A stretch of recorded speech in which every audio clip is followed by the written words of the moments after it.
Good morning everyone and welcome to another vlog. Today we're going to Texel Island on our Tesla, and would you look at this? How crazy packed we are. I think we brought everything, but the main issue is the bicycles, because we don't have a rack for the bicycles on the Tesla, so we had to put them on the back. It takes all of the space, but I'm super excited about today's trip anyway. I'm really looking forward to try out sleeping in the Tesla. Let's see how it goes. I think we're ready. Coffee, check.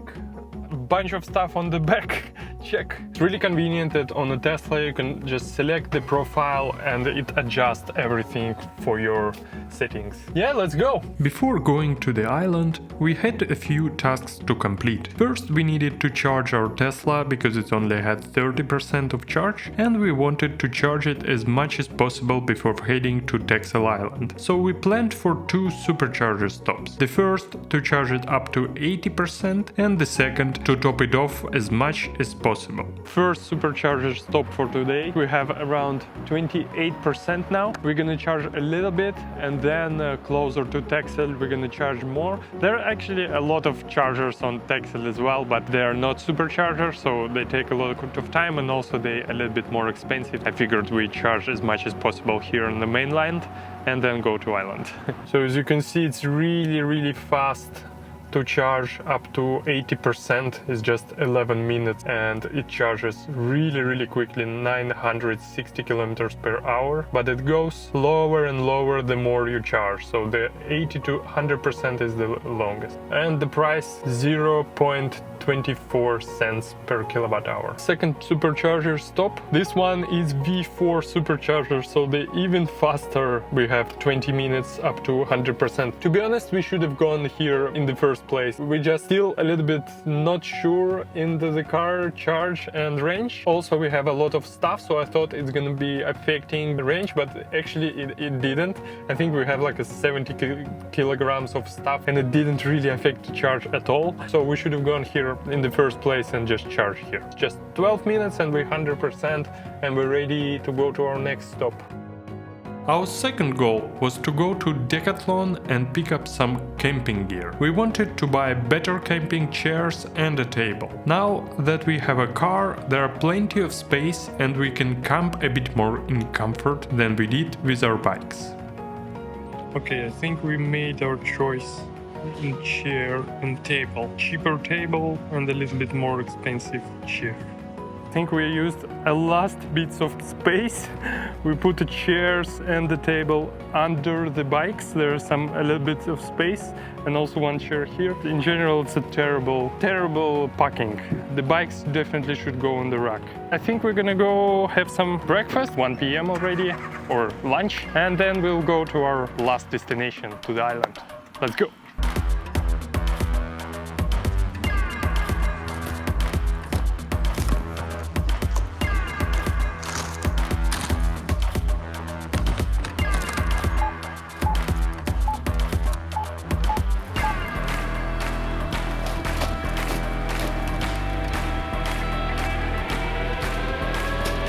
As you probably noticed, I'm pretty big fan of Albert Heijn eating on the road. If you watched my other vlogs, we got a little bit of yogurt, some Butterhamwurst vegetarian version, some Kasbollen. Also, I already ate the croissants. I just spared you showing me all over eating the croissant and having all over the pieces of it on myself.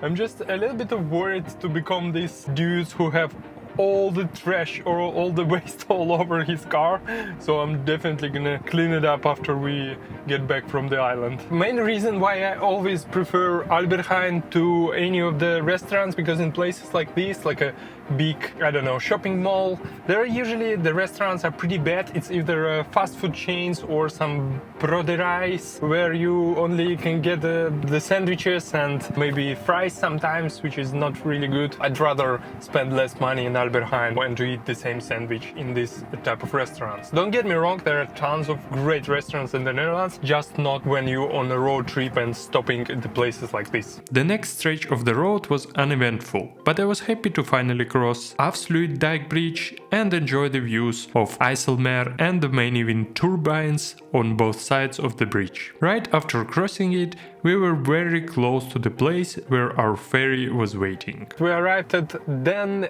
Helder, which is the place where the ferry is to Texel. It's quite a bit of traffic jam here. I'm a little bit worried that I need to go into the right queue, into the right lane, because I have an e-ticket that I bought in advance. Hopefully I won't mix it up. I think it's 30 minutes and we'll be on the island.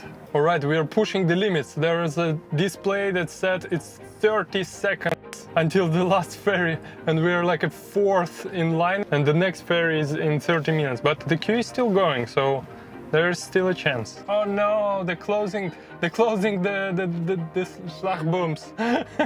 Okay. The guide told us to go here. I'm just trying not to smash anyone. All right, and we are first in line. Now take the Den Helder Texel Ferry. But I'm looking inside the ferry and I see the oh no, it's closing. Okay, so we didn't make it in one place, just one place. And now we have to wait for 30 minutes. Oh, that's unfortunate. Yeah, we're gonna watch YouTube. We're in the Tesla, available when parked. Here you go. Oh, my video is just launched 1 hour ago while I was driving to Texel. If you haven't watched it, I made a video why did I bought a Tesla, and this one is kind of continuing video to that one. Let's relax. Oh, the ferry is going away.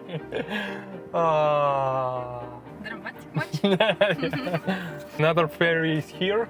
It's actually been only 15 minutes. We just went to the building right nearby and yeah, went to toilet and it's here, so I shouldn't have been worried about this. Now the cars are coming from the ferry and we're waiting and we just go on the same road straight into the ferry. I don't know, maybe my explanation is redundant. It's the first time I'm taking a ferry on the car. I think I just need to go straight until the end of the ferry. I hope so.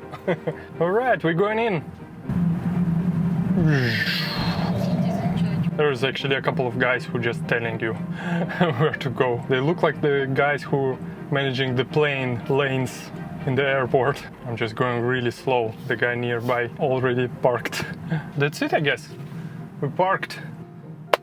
I think we're gonna go out of the car because you can't see anything from here. It's just a door. We're gonna go on the side of the ferry so we can check the views from the ferry. The wind on this ferry is some of the strongest I've ever experienced in my life. Many people were holding onto their clothes so they won't fly away. I tried speaking to the camera, but as you can imagine, no post-editing could fix such intense wind noise. However, the views from the deck are pretty amazing and totally worth stepping out of the car and going upstairs. Here it is, at Texel Island. We arrived, it was pretty quick. I think it was 20 minutes tops. Oh, there's a bridge, it's going down, and here you go. And there is a seagull on the bridge, just waiting for us. There's a stoplight. The GPS still doesn't know that we are on the island. Still shows like we're on the ferry. There are some pedestrians that goes inside the ferry. Yay, we're on the island. First Dutch island we visited. I think it's around 25 minutes for us, and we're going to be on the camping site. The camping that we rented is actually on the different side of the island, but it's relatively small. I think it's 1 hour on the bike. You can cross the whole island, so we're going to be exploring it by the bike. The first impression, the landscapes, at least it looks exactly the same as anywhere in Holland. If you go a little bit out of the big cities. Oh yeah, God. Oh.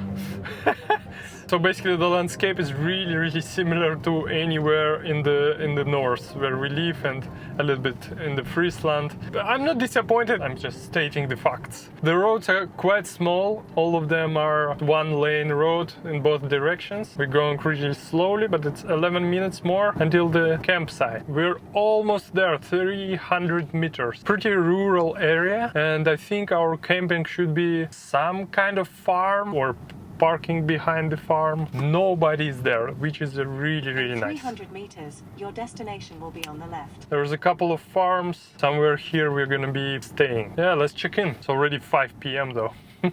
All right, camping the Endracht. All right, the road is for the car. We need to find a camping spot for ourselves, but I'm not sure if we should check in first or just park first. I don't know. So we arrived. I'm still inside of the car because on the camping ground it's so silent. Everybody's like very calm. I think they already relaxed, so I don't want to disturb my vlogs here. So I'm sitting inside. Basically it's so wide you can park 2 cars here. Everybody is actually looking a bit weird to us, and I think it's because we are on the Tesla and everybody else is on the camper vans, or at least the vans, the proper vans, and we are like on the car. But we're gonna be sleeping in it, so I think it's fine. And also we have electricity, and turns out it's free, so we can charge the Tesla. We're gonna actually try it for the first time to charge the Tesla via regular socket, and we have a adapter, so it should be fine. I think right now we're gonna unpack, basically settle in and go explore the island a little bit. Okay, now feel myself like a complete camping newbie, because apparently the charging stations here, they have a special socket that are not U socket. It's just special, like a 3 holes socket, and you need a special adapter that you can buy in the camping stores, of course, but I just didn't know that. Thankfully our neighbors give us the plug for night. Basically we need to charge for 100%. It takes 11 hours because it's a really slow charging. I think we're gonna charge up to 80, which takes around 5 hours. It's gonna be good enough to spend here 2 nights and get back to the mainland where we already have superchargers. I'm really glad that my bike is okay.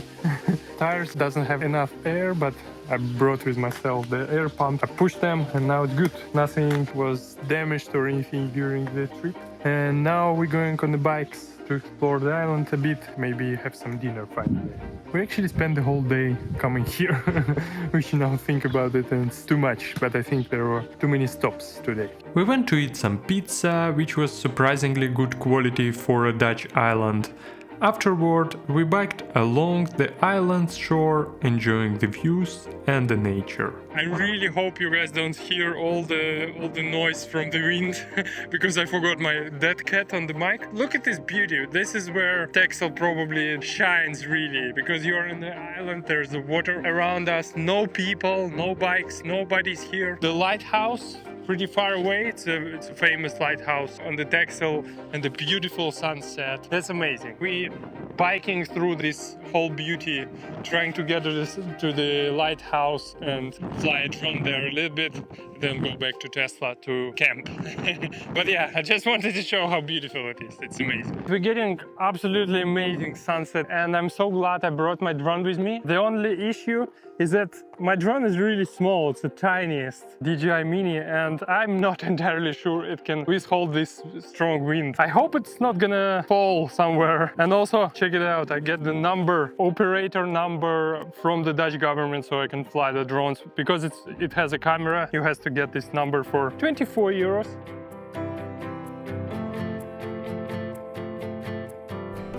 Thankfully, my drone still had some fight left in it, and it bravely flew around, capturing one of the best sunsets I've ever seen.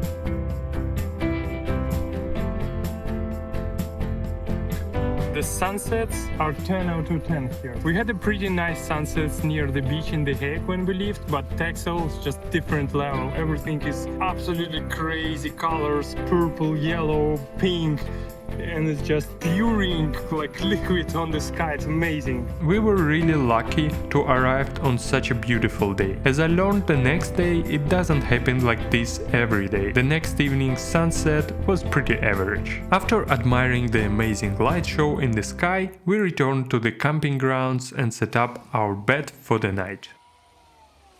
We finally settled in. It's actually pretty cozy so far. I didn't expect that in the car it can be as cozy as in a tent or RV, but it's really nice. We have a little lights. I'm using them right now to light my face because it's pretty dark inside. Oh, the screen is actually changed because I turned on the camp mode, fire and a couple of chairs, and we're planning to remain the electric power for the night. I wouldn't be able to check how much energy it will take during the night, but I will check the next night and I will just let you know. I'm a little bit tired already after the whole day driving and then biking around the island. Let's get to sleep and in the morning just let you know how comfortable it was to sleep. We're just sleeping on the regular mattresses, regular sleeping mats that you can use in the tents, like the simplest solution. But we have a proper pillows right from our house, proper blankets as well. Good night and see you in the morning.